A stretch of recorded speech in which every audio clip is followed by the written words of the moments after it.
As entrepreneurs, we have a deficit bias. That means we look at the world for what can be changed, what can be improved, what can be moved in another direction. That's the reason why sometimes we have a hard time telling our team when they're doing something right and giving them credit when they've done something that we really appreciate. Finding opportunities for Accolade will make you a better leader, build trust with your team, and create more momentum than you would think.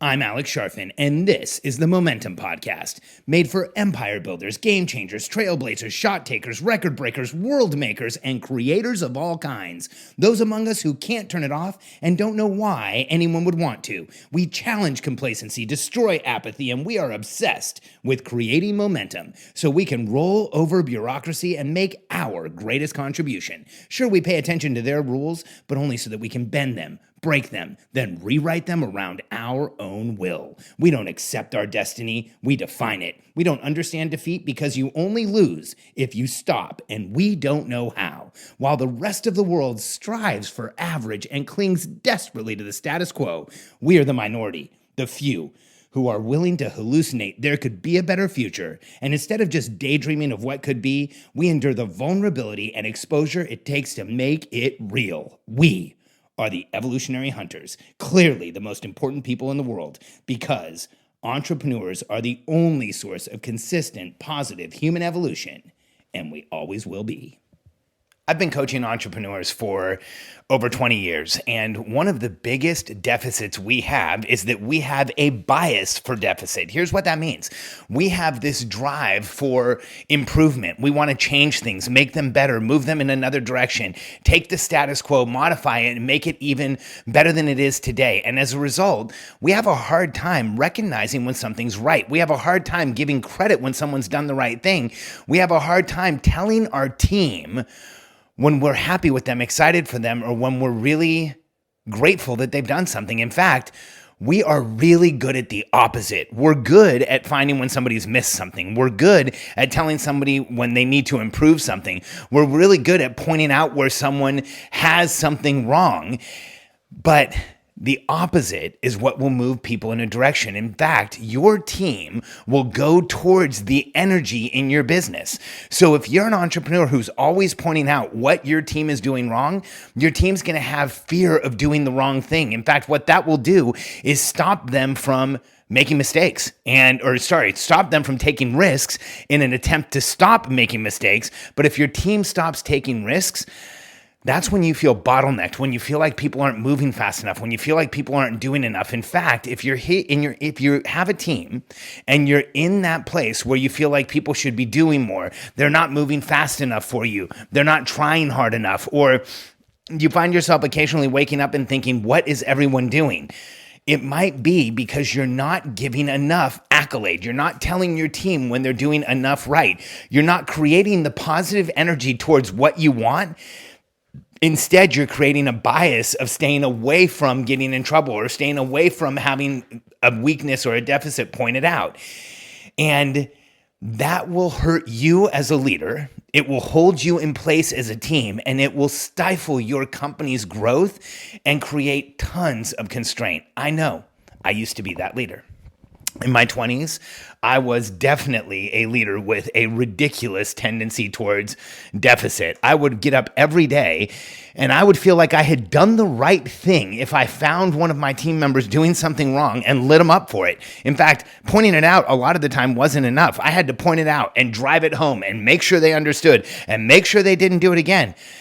And as a result, I had a revolving door of talent. In fact, really good talent. In fact, if you're listening and we worked together in the past and I was in that place, I apologize because I didn't realize that was one of the most punitive and one of the most ineffective ways to lead people. In fact, in my 20s, I had a bleeding ulcer. Today, they call it leaky gut syndrome or ulcerative colitis or IBS or anything else, but I had a bleeding ulcer. I was so anxious and nervous and frustrated and angry all the time that it affected me physically. I didn't eat right. I didn't sleep a lot. I didn't drink enough water. That's why I have the obsessions I have today around physiological stability and around being physiologically sound and safe and healthy, because I used to be the opposite. And a lot of it was driven by my bias for finding the wrong thing, by my tendency to always focus on the negative and always point out and drive home the negative.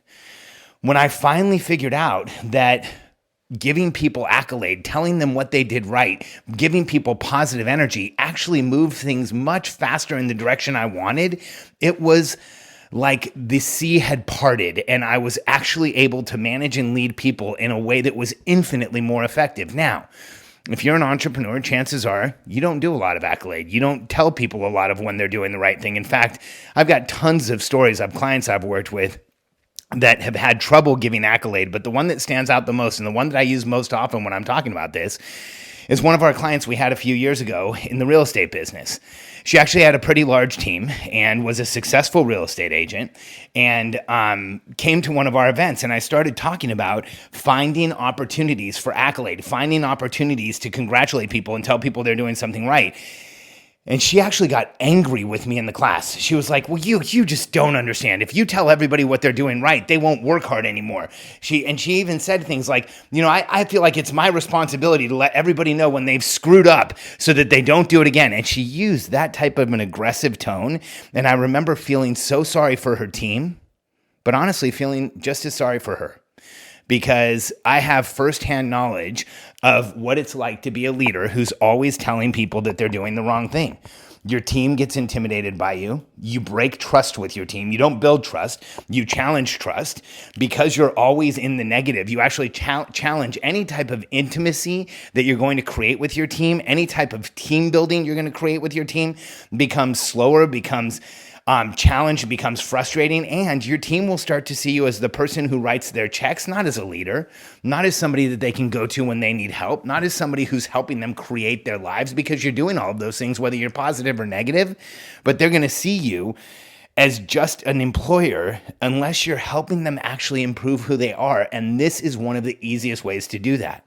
And I remember explaining it to this client that we had and telling her, I really think you need to go back and try this, because at the same time that she was telling us how frustrated she was with me for this, she was telling us how she didn't trust her team and they didn't do enough and they didn't work hard enough and all the things that I said before. And I explained to her, part of the reason that they're like that is because they don't know when they're doing something right. When was the last time you told them they were doing something right? And she said, what, do you want me to just get up every day and go looking for something for them to do something right? And I said, absolutely 100% yes. In fact, if you look at John Gottman's work, and John Gottman is one of my favorite psychotherapists. He's actually written several books about relationships. His books have changed my marriage completely. In fact, I recommend them to people all the time who aren't even married, because they'll change your relationships with everybody. In fact, if you look at John Gottman's work, and Gottman is one of my favorite psychotherapists. He's actually a relationship therapist. I give his book to people all the time, even those who aren't in marriages, because they'll help you with every relationship in your life. Gottman says that for every 5 positive interactions we have with somebody, we can have 1 corrective interaction that is heard, not that's effective, not that changes anything, just that we're heard.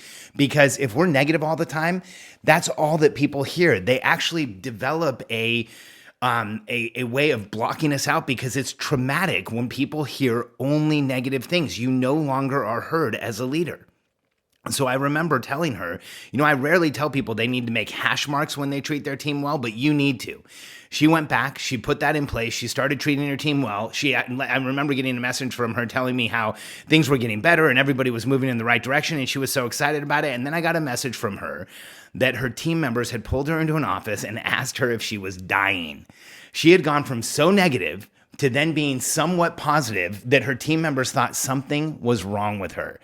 That's funny, but it's also depressing. And it shows you the effect that we have on our teams. So here are some ways that you can start giving people Accolade. Here's some opportunities for Accolade. These are the ways that I do it, and there's 4. I'm going to share them with you. So first, every morning when I sit down in my planning and solitude and I use my momentum planner, I write, what is my intention for today? Or in the section where it says, what is my intention for today? I write down the people that have given me momentum, that have helped me, the people on my team that are doing the right thing, and I'll let them know during the day. I might leave them a message, I might shoot them a text message, a message through one of our systems, and let them know that I really appreciate them. That creates the energy of going towards what I actually want. Secondly, when we're in our targeted interactions with our team, we actually have a section called Share a Win. So every meeting we have, every planned cadence meeting that we have called the targeted interaction, at the very beginning, we let our team share a win. And it has to do with work. So they actually get to call themselves out for being awesome and share something, and we get to congratulate them. So we've created a culture around celebrating when you do something well. Third, in our daily huddle, every single day, we have a whole section of the huddle called Who Got Caught Being Awesome. And that we allow anybody who wants to share, to catch someone else on the team being awesome, to say that somebody on the team has helped them or did the right thing or had a win the day before or whatever it is. We have Caught Being Awesome, and it's institutionalized in our huddle. And then all day, every day, I watch for people doing something that makes me feel good, that makes me feel like momentum, that makes me feel like we're moving in the right direction. And when they do, I tell them immediately. So in my planning, in our targeted interactions, in our daily huddle, and then all day long, I'm looking to tell my team that they've done something right. Here's why.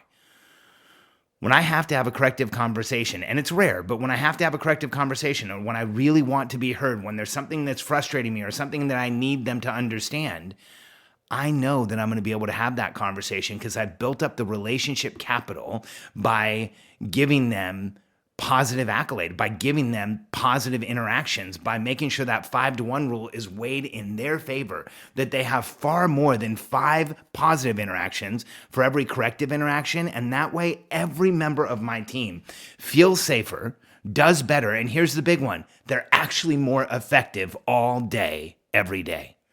If you're growing and building a team, this could be one of the most important podcasts you've listened to so far.